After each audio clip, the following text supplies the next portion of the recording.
Hello and welcome to today's video as we do a preview of the Americas free agency period that will begin in a couple weeks or a week or so in both South America, Latin America, and North America because this is the new region. So on the board we have 16 teams here, 8 North teams, 8 South teams. Of course, 6 and 6, and then guest teams and Latin American teams represented. But these are the players. So the players on the board are the players currently under contract beyond this year. So if we assume teams and players honor the contracts they signed, these are how rosters look at the moment. And the blank spots are spots where teams do not have a player under contract for.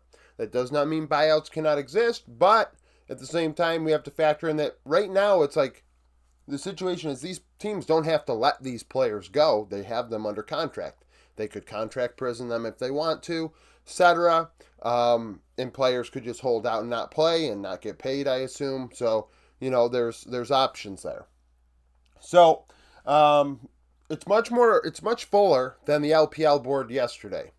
A lot of the LPL teams had players only under contract through the end of the year. A lot of movement throughout the season where contracts end up being pretty much abolished and ripped up. So, in the case of this, we have C9. Players represented in black are imports.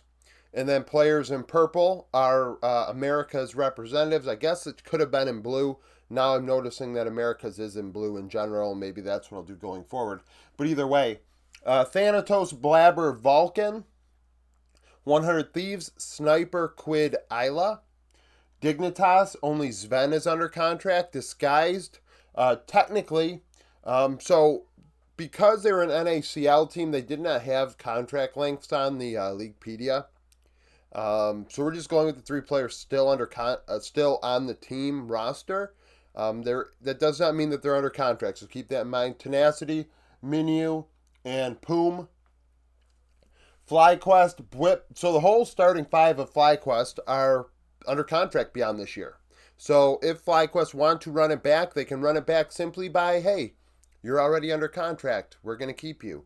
Maybe they don't want to make any changes. All these hypotheticals. Oh, this rumor, that rumor, and the third.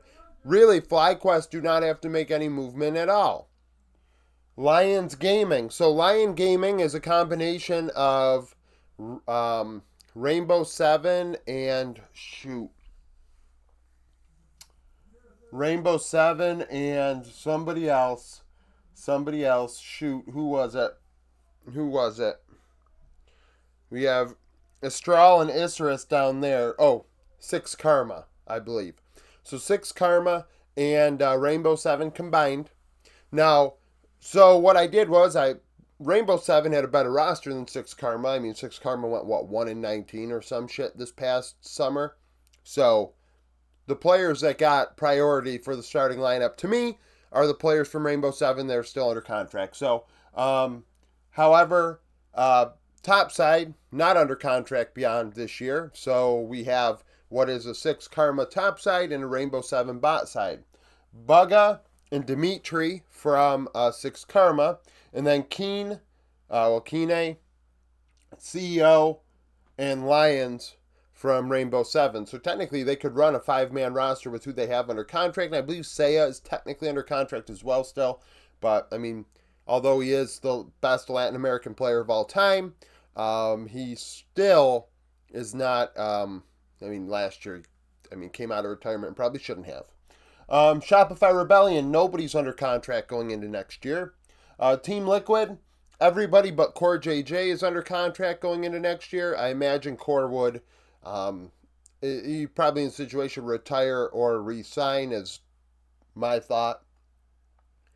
Now we get to the Brazilian teams, the Southern Latin American, Southern LTA teams, whatever we want to call it, League of the Americas. Fluxo, Soshini, Fu, and Trigo, all under contract. Top and support are not. Furia, Tutst, and JoJo are under contract. So the Isurus Gaming and Astral Esports combination, Zolthbe and Topside is under contract. Kaze and Mid, Snaker, and Ackerman are all under contract. No junglers under contract between those two teams beyond November.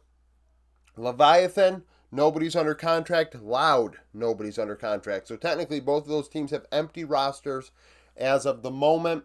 Pain Gaming, Jinkido, and Cheeton, both under contract beyond this November. So people saying, oh, Cheeton's going to go take the bag in North America. He might leave North America, Brazil, this, that, and the third. Technically, he's under contract, and Pain could say, no, you're going to stay or not get paid if they wanted to. Red Canids, their entire roster is under contract. F&B, Agi, Grevthar, Brantz, and Frosty. And then Vivo Keyed Stars, all 5 of their players are under contract. And Gigo, Decimus, Lelico, Smiley, and Pro Delta. So there are, 3 teams on the board here? Well, 4 that have full rosters technically if you look at what's available contract-wise for those teams. And then we have 3 teams with nothing. But it's very different than the LPL board yesterday. The LPL board was very blank. We look at the mid lane role. Hell, I think there are only 6 openings. 80 carry, there are 6 openings. Top lane, 1, 2, 3, 4, 7. So, I mean, there might not be as much movement in the Americas as people would think.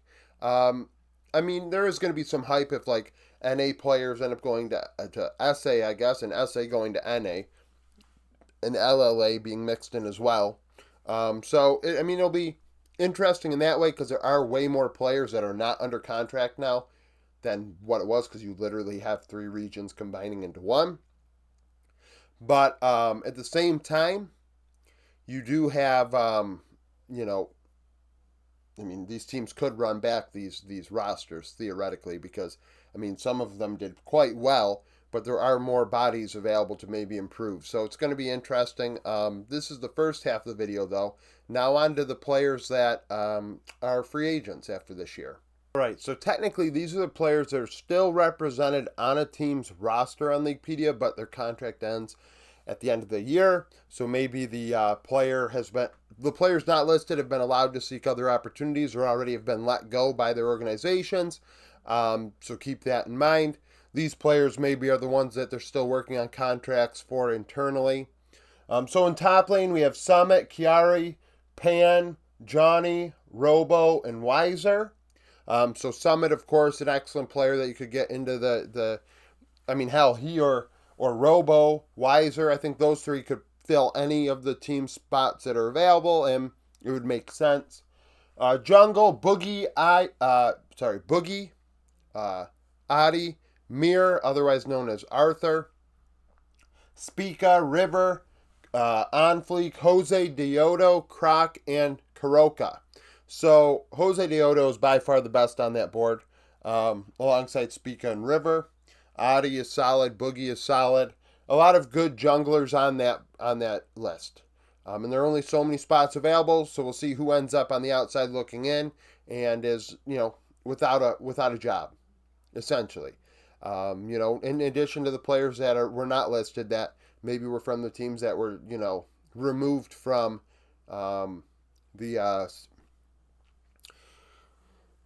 equation for the new region from Brazil and North America. Mid lane, very small. Like I said, the mid lane role pretty packed, solid of players still under contract going on beyond November, and also players that were on teams that are no longer going to be with us. So Insanity, Jensen, and Tinones. Honestly, all 3. Tinones and Jensen could keep playing as kind of a veteran presence, but I really don't know if they have it to get, Jensen did get to MSI, and Tinones did as well. I guess maybe they have enough to get you to an international event still.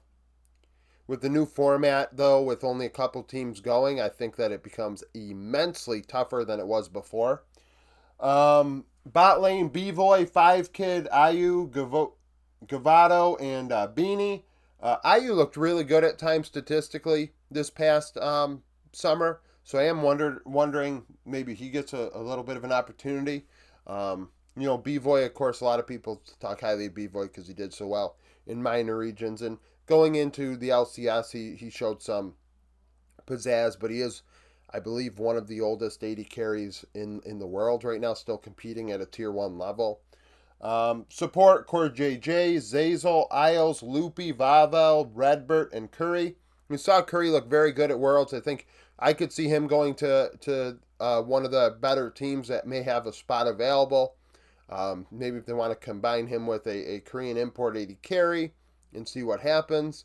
That is definitely something I could imagine based on how well he did with Payne Gaming.